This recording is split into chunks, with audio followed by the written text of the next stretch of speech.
Welcome to At Live with Irenia. I'm very excited to bring you this episode today. I'm your host, Irenia Roussel. This podcast was designed for you in mind to inspire and infuse you with the energy you need to take action in your life journey. You'll hear epic stories of people from all walks of life from around the world who are not afraid to share their life journey with you. From epic failures to epic wins, this show will give you some quick hacks and a big boost to help you find your vibes wherever you may be in your life journey. So tune into this dial, relax, and enjoy the vibes. Today, I'm in conversation with Steph Essary. She's the CEO and founder of Vimcast. Welcome, Steph. Hi, thank you so much for having me. You are so welcome. I'm so excited to have you on the show with me today because I know you have so many great nuggets that you're going to share with my audience. What's an honor to be here. Thank you so much for inviting me. All right. So how is it in sunny Texas? It's actually beautiful. We've had a couple of days of some really cooler than typical weather. It's been in the 60s and sunny and a little breezy. So it's actually been really nice to get out of the house and just sit outside for a while. That's fantastic. I'm so happy to hear that. So let's dive in and give our listeners a little bit about your backstory. Tell us more Sure. about you.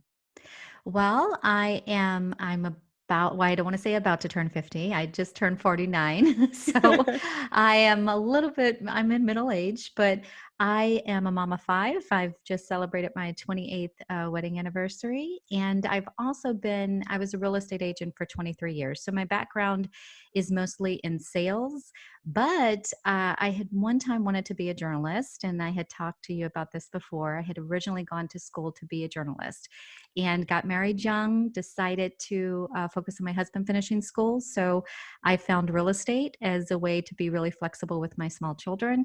And so I did that for 23 years until I did a little bit of a pivot last year and decided to leave being in real estate full time and pursue a few other things that were really just weighing on my heart, some things I wanted to accomplish. And especially now that I'm a little bit older, I thought there is no better time than now to try it.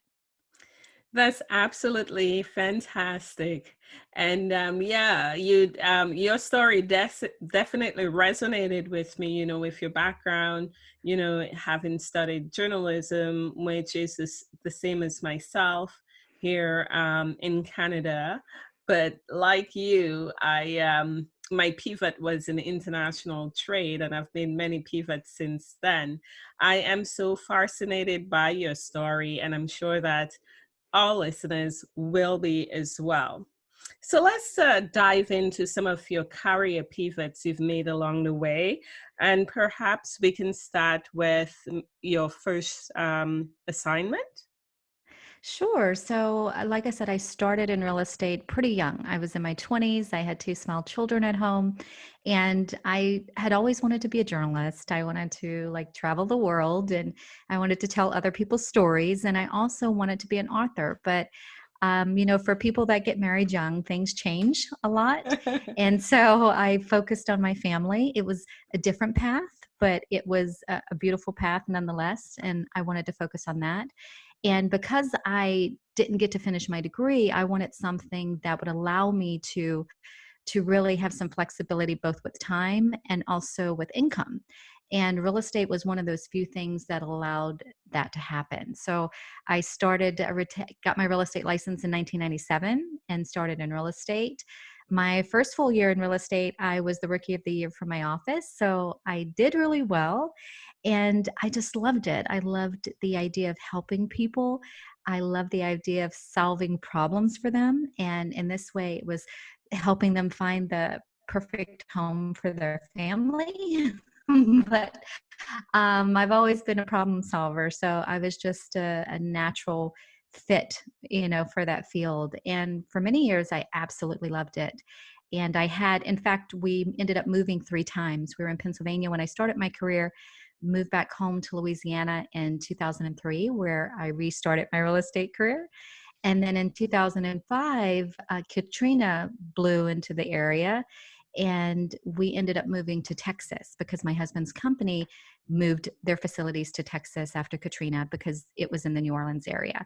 So I found myself having to restart for the third time. And it was just a natural thing to do because I was so comfortable with my abilities as a realtor that I knew, even though I was in a new area, that I could still do really well. And I did do that. Um, when it changed was in 2007 when we decided to adopt. And we adopted through foster care. And the girls came to us, our youngest 3 came to us in 2007. And so I took on more of a part-time role in real estate for a period of time while the girls were adjusting and things were changing for us. But real estate was one of those consistent things in my life. It was something I could always depend on and something I knew I did really well. But there was always something in the back of my mind that I wanted to do something different. But it was really hard to do when your kids are young, and I had 5 children that were dependent on me. So I stayed in real estate for a long period of time. And it wasn't until last year that I decided to make probably the biggest pivot of my career, something that was different than anything I had really done before. That is absolutely fantastic. With your real estate career, you've had some major changes. I mean, moving from one city to the next. How did you do that transition and picked up new clients in the new cities? And people ask this all the time because they do find it hard to believe that I could continue to do well when I moved to different cities. And to be honest, they were all very different. If I looked at the way the industry still is in Pennsylvania versus Louisiana versus Texas, it is different. But Yes. I think people are typically the same. They all have the same things that they're trying to accomplish. And when they're looking for a home, I learned this early on that people, they craved a connection, to the home, to the community, to the lifestyle. And so it was really easy for me to transition into new areas. And I had to do the grunt work in the beginning, of course, to start, but I knew how to serve my people well. I knew what it was that they were really looking for. And I understood the importance of creating connections early on. So my goal with starting in each new city was to, I had to do maybe a few more open houses. I had to take some more floor calls, but I knew that if I invested my time in making really strong connections with the people that were my clients, that then the referrals would start coming in. So I knew how to do that really well. So I knew I wouldn't have to really put in 60, 70 hours a week for a long period of time because I was really focused on creating those really strong connections with the clients. And so I did that in each city, and I was able to really build something in a short period of time. And I think that that's what's really important for people to understand in real estate starting their careers now, is that do not make it transactional, because you can run yourself in the ground by just going from one deal to the next deal. You want to establish some really strong relationships with your clients. And then if you do a great job for them, they're going to want you to do a great job for their neighbor, their brother, or their aunt. And that's really Absolutely. why that's why my business was successful the way it was, because I really focused strongly on that. Yeah, relationship matters in everything, in every aspect of business, and even Yes. in life, in terms of the types of friendships we develop, all throughout our lives, right? Right, exactly. Exactly. And I think that's when you're happiest too, when you're not bouncing around from one thing to the next, and you really, invest time and effort in establishing something, strong connections with people. Absolutely. Now, with your career, which has spanned, over a couple decades, I'm sure that you've had Oh, wow. That many makes me people. sound old. Mine has spent um, about 15 years. So I love the sound of the decade anyway. I know. When you um, had decades. so you've met and touched many people along the way, as I'm sure many people have impacted your life and possibly the Yes. trajectory of your life. How have mentors played a role in your Yes. life? Oh, they've played a huge role. And I think for anybody, the beginning of my life was difficult. I had a traumatic childhood, and I think the only reason I came out of that as whole and as willing to make the most of it as I did was because of the mentors that were in my life. First off, was my grandmother. She was one of the strongest role models that I've ever had in my life, and she really taught me what it was to be a strong woman, Yes. to try to take care of myself as best as I could, and to believe in myself. And so she was my first and ultimately probably one of my favorites. And then there were others along the way, both in business and those in my personal life, and they truly changed the trajectory of my life. They changed the way that I handled situations, because I Hmm. think when you come from things that the things that I came from, it can be really easy to give up. And my mind is a funny thing. I mean, there's still those negative thoughts and feelings that can come in, but because the people that came into my life and that taught me coping mechanisms, that taught me ways to deal with things as they arose, I was able to continue to move forward in a positive way, even when I had negative things that, of course, pop into my head. You have fears, you don't believe in yourself all the time. You have very limiting beliefs. And so these people that were, I think, angels in my life, from, friends to business coaches to, of course, like I said, my grandma and my husband, they've made all the difference in the world to me. And I think that anybody that's struggling, they need those people in their lives. That's absolutely wonderful. I am so happy to hear that you had, and have people in your life who have, impacted you in a very sound and positive direction to become the person that you are today. And of course, in our lives, we all have highs and we all have lows. So pivoting to the question in terms of epic fails in your career, have you had an epic fail and how did you overcome that? I do. I think anybody, even those that are secure in their businesses, Yes. it's very easy to have failures, and most of us are going to go through that. It's just how you pivot from them. And for me, it was probably the biggest one was about a year and a half ago, 2 years ago, and I had made the decision to leave what I was doing full time, but I had some people that wanted to create a team with me, which I went ahead and did. And I had a feeling early on that it would not be a good match, like it just wouldn't work. Hmm. And I had been experiencing some, personal losses. I lost two very important people in my life around that time. So I was struggling a little bit. I didn't want to disappoint anyone, even though I knew that that was not something I needed to be going on and pursuing. And Yes. so I entered into it, and it was probably the worst decision I had ever made. And it really wasn't. I mean, these people I was in business with had they had very strong abilities as well, but it wasn't a good partnership.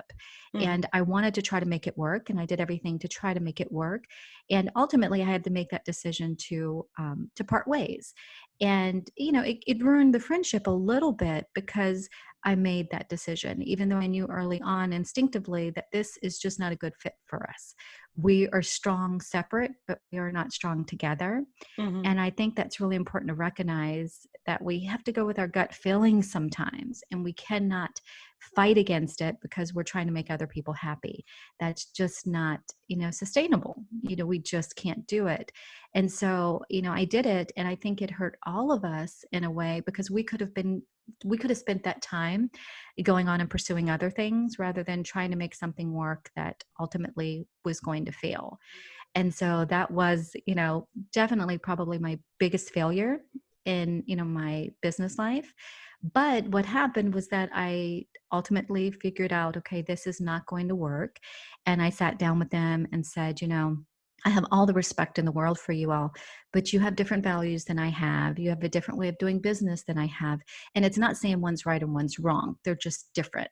And sometimes different people, whether you're in relationships personally or in business, just don't work well together, and that you're better separate. And so as hard as it was to part ways that early on, I had to do it, or otherwise I think it would have been an even bigger failure than it ultimately was. But that's the biggest thing, is that we're going to have failures, but we need to recognize when something doesn't work. We need to learn from it, and we need to move forward in a positive way from them, really understanding what went wrong and how we can make things better moving forward. I absolutely love this.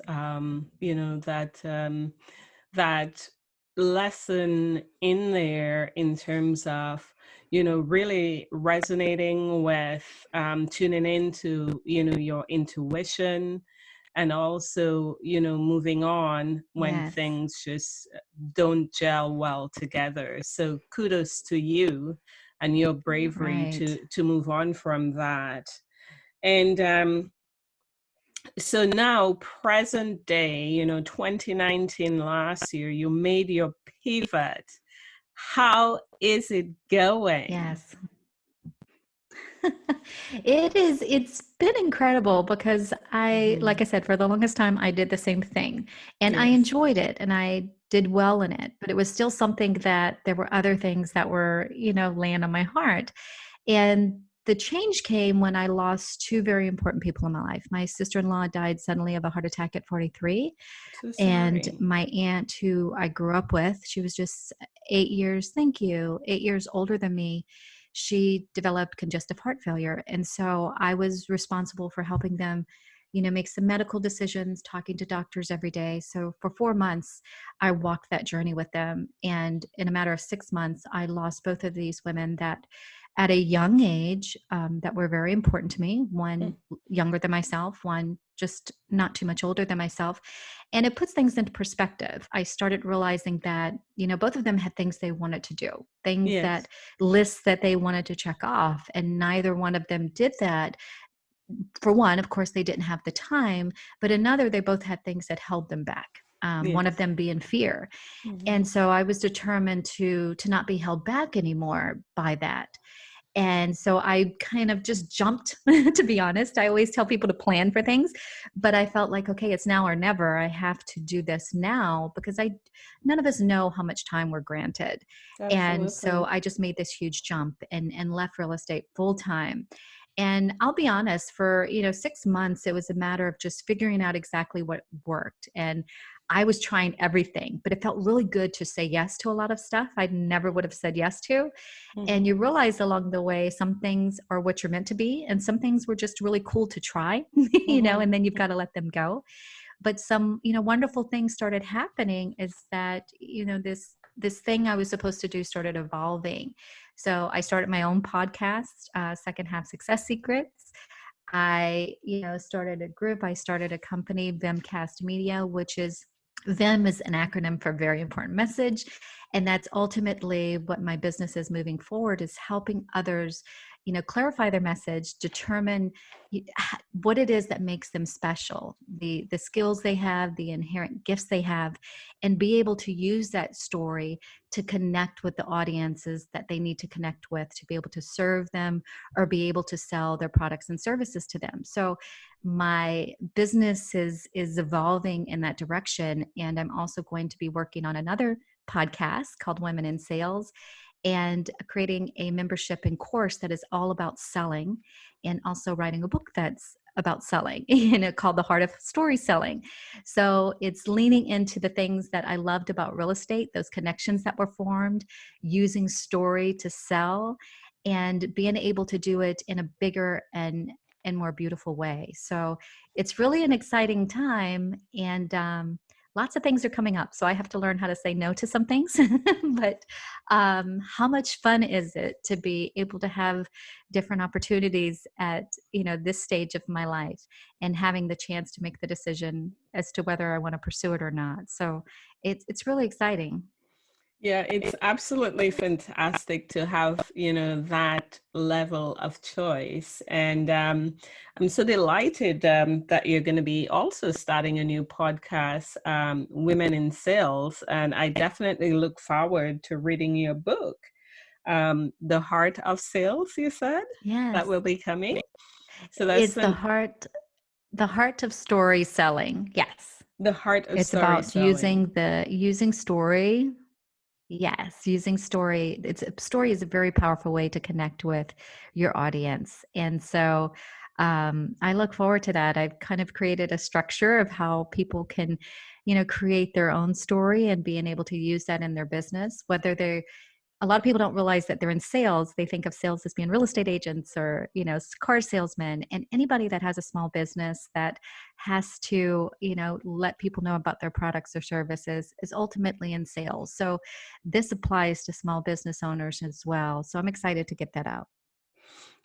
That is fantastic. I absolutely agree with you. All small businesses definitely need to know how to sell their product or service to their customers, especially right now, with our current conditions that we're in with, COVID times. There are a lot of businesses, especially SMEs, who are struggling right now. Some of them are able to access some of the support that the various governments are providing. And of course, the measures that some of the banks are taking are really good, but others not so much. And, a lot of people call it, this is a great pause, right? A time to reset, reevaluate what Right. business look like. So it's definitely, an opportune time to be talking about selling through stories and really bringing value to clients, to help them, because once this time is over, there's hope beyond the horizon, right?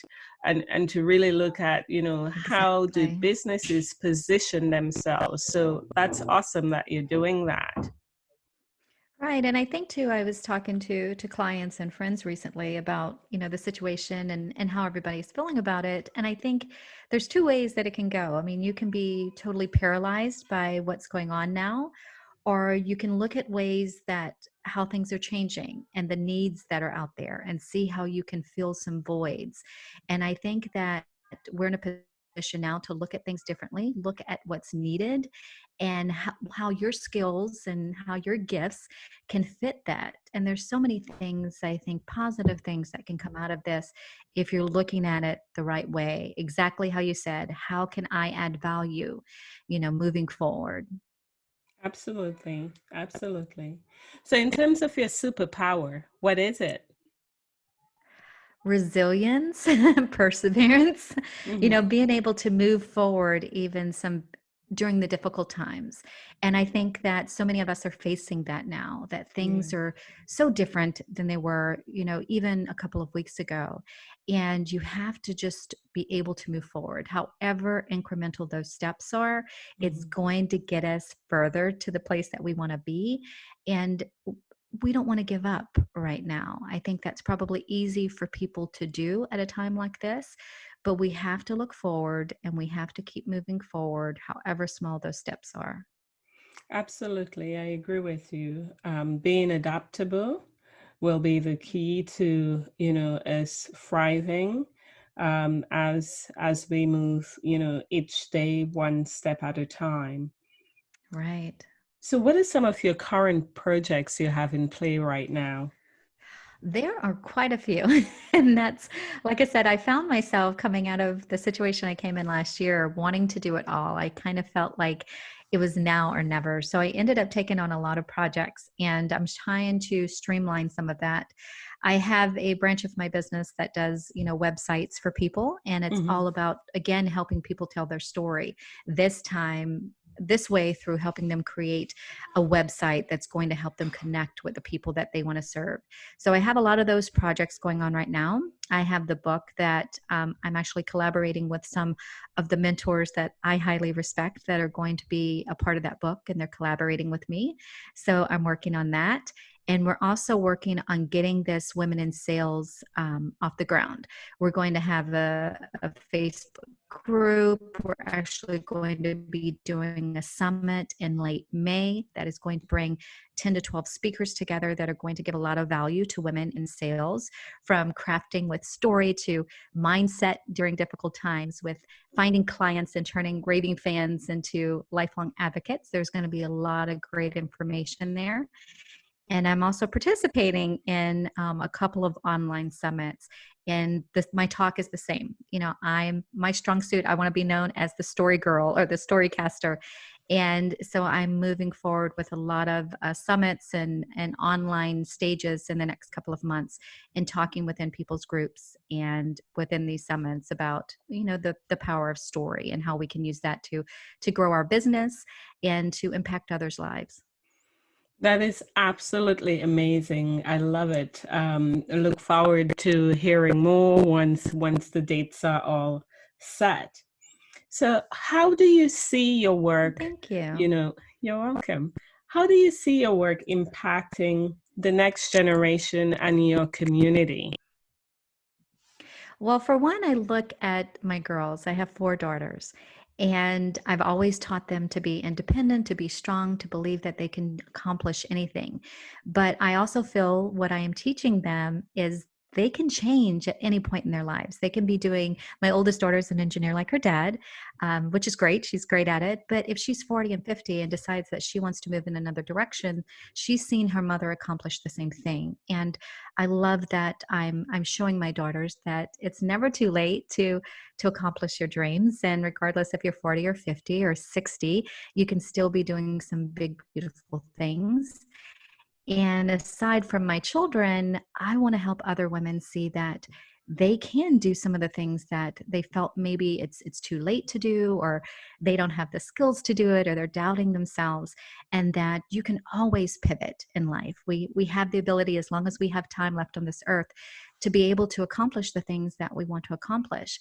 And so regardless if it's, 5 lives that I impact or a million lives, if I can look at myself at the end of my life and look back and know that I've made, if I've inspired a few people and they've gone on and inspired a few more, I know that I've done what I've been put on this earth to do. Yeah, that's a mic drop. That's amazing. Um, every life matters. Everyone has Yes, influence for sure. S- definitely. And everybody has gifts that they can share. Yes, yes. So you talk about your daughters and your children and work-life integration, because you've got 5 kids, you're running your business full time. How do you do it? Lots of prayer. Yes. And I have 5 kids, but my older 3 are out of the house now. My son's 26, my oldest daughter's 23, and then my daughter, who is the oldest of the group of girls that I adopted, she's 20 and she's in college. So she's actually still on campus right now because she's an RA and considered essential. So she's still on campus. So Okay. with them out of the house, it's a little bit easier. I couldn't even imagine trying to homeschool them all at once. So that would have been something, but you still worry a lot about them because, mamas, we worry no matter how old they are. Of And then course. the other 2 that are home now, we decided a few weeks ago when this all came up that we would have to homeschool them, that we're not going to put a lot of pressure on ourselves or them. So we've taken a little laid back approach, which my older kids are now saying, what? Mom and dad were a little bit more, strict, when everybody Yes. was home. Yes. But we've told our girls, regardless if the work is done at 8 a.m. or 8 p.m., as long as that work's done, we're not going to argue with them about getting up at 8 o'clock in the morning to start their day and to do their work. And it's served us really well to be able to change things, and like you said before, adapt to the situation, because this is very different. And so allowing some flexibility for us and for them has eliminated some of that stress. And I think that that's, during these times, but also maybe something we carry on beyond this is not to be so stringent, because I think when we work and when we have children, we're always on schedule. Like we want to keep on schedule. We want to keep on schedule. And I'm learning that causes a lot of undue stress. And that, if we allow ourselves to be a little flexible, to be a little bit more laid back, that things can be so much better if we do that. And it's something I wish I would have learned, when I had all 5 kids at home, instead of always trying to maintain these schedules that were really difficult to do at times. I absolutely agree with you. Wow. Yeah. Having that flexibility. I'm with you on that one. So just one more question before we head into Sure. a rapid fire inside. Smart money spending and saving, that is so important for every family, no matter what stage we are. What Right. advice would you have for others, for our listeners, when it comes to having a strong money mindset in terms of savings and spendings? Sure. And let me say, I'll preface this by saying in my 20s, because I did not have anybody taught me, smart money management, I made lots and lots of mistakes. And it's something as I, moved on with, a part of it is just acknowledging what we need and what we don't need, what's more of a want versus something that's a necessity. And it's something I had to teach myself, because early on I didn't have a lot growing up, and with my kids I wanted to give them everything and buy them everything, and of course in the process you put yourself in the hole. So as we got older, it was just a matter of figuring out the things that we really needed in life versus the things that we just wanted, that fulfilled a certain, I don't know, desire to have something. And so Yes. that's probably one of the keys that's helped us, as we've gotten older. Of course, we want to have money in the bank because we want to retire at some point in our lives and not be 80 while doing it. Yes. So it was a matter of acknowledging when something was just a desire that we had versus something that we truly needed. And that really makes all the difference in the world. And I'm noticing as we're going through quarantine now, you realize even the things that you thought that you were managing well could be improved upon, because the little drinks going to work every day, or the little treats you gave yourself, and how much money we're actually saving in the process. So it puts things in perspective, and I'm hoping as we emerge from this that that's going to allow us to even save more money, because we're recognizing things that, you know how little we can actually live without, how little we can actually live with, that we don't necessarily need all the things that we thought that we did. And I think a lot of us can learn more about money management going through this now, when we're having to budget ourselves in ways that we did not have to budget ourselves before. I absolutely agree with you and can resonate with that. And all right, so let's head into our rapid fire insights. What are some of your morning rituals, Steph? Breathing. As simple as it sounds, just laying there when I first wake up and taking some very deep breaths and thinking about my day. It's something I learned from a meditation teacher friend of mine, and it Hmm. does make a huge difference with how you start your day. That's awesome. And in terms of evening rituals, how do you go about that? I unwind in my bed. So it's either about just sitting and watching TV or reading something. And it does actually help me unwind from the day if I'm focused on something that is not work related. And that Mhm. can just make me laugh. That's great. That's awesome.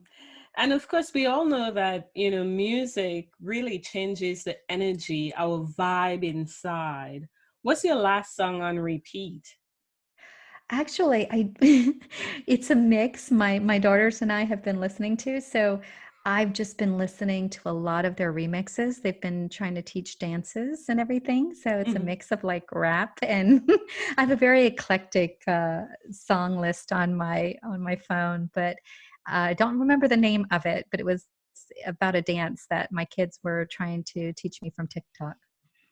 Every, Everybody who knows me know that I change my hair a lot. And so it would be remiss of me not to ask you, what's your favorite hairstyle?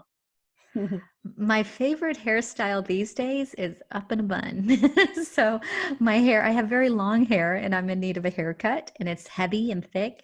Mhm. So it's usually up in a bun or ponytail just because it's easier. But if I'm not in quarantine, I love just having it down and flowing because I have wavy hair and I do love my hair. All right. Well, that's absolutely wonderful. And so, Steph, we've covered a lot in terms of your career pivots, your early days in real estate, to your pivot right now with Vim Media and what you're doing to help women. Your new um, baby business project that you're Yes. going to be launching, Women in Sales. Absolutely fantastic. Do you Thank have you. any last words of wisdom for our listeners? Sure. And so there's something that, a mentor told me a long time ago that put things in perspective for me is that to imagine who we are at the end of our lives. And if we are able to look back and see if our life is what we wanted it to be, if where we are now is leading us in that direction. So understand what's going to be important to you at the end of your life and recognizing that if where you're standing right now is leading you in that direction. And if it isn't, determine what changes you need to be making in order to start moving in that direction. Wowza. Absolutely amazing. Thank So I you. just want to thank you so much, Steph, for coming on, because I know our listeners are going to get so many great nuggets, so many lessons in the story, in your story that you shared with me today. Thank you. And it's been a privilege to be on. So I appreciate talking to you today. All right, awesome.